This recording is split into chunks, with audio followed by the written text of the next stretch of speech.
Budget guitars, ito ang global. Sir, pagandahin mo yung tunog niyan, sir, ha? Sige ba? Narinig nyo naman yung request ng kamukmuk natin, no? Pagandahin daw yung tunog. Paano ngayon to? Tara, simulan na natin to. Kaya pala pinapaganda yung tunog, no?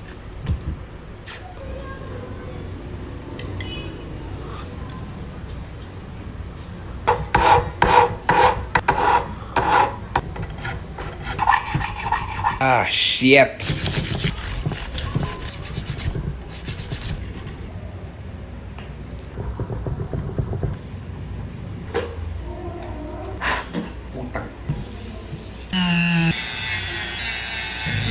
Wow, pwede kang manalamin, di ba?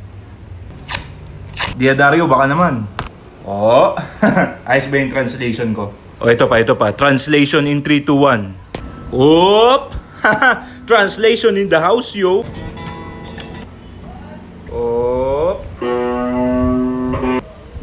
Pinaka-inaabangan ng lahat. Mapapaganda ba ng tamang pagsiset up ang isang budget meal na gitara tulad ng global? Ngayon natin malalaman yan.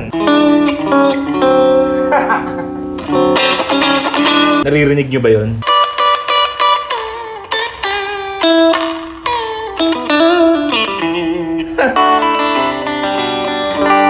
Chorus. Yan.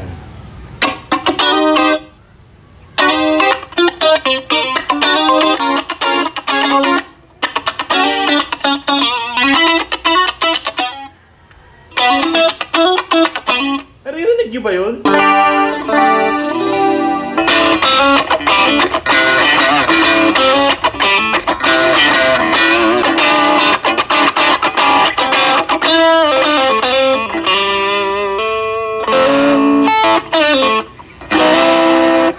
There you go. The answer is very, very yes. Wala tayong pinalitan dito na kahit ano mula sa electronics, pickups, wala, no? Talagang tamang setup lang. Tamang intonation, tamang action, tamang relief, tamang radius, at tamang-tama sa mga budget nyo.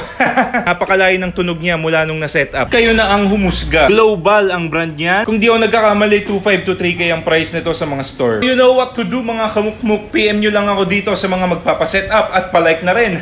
Lag na yung cellphone ko, haba kasi.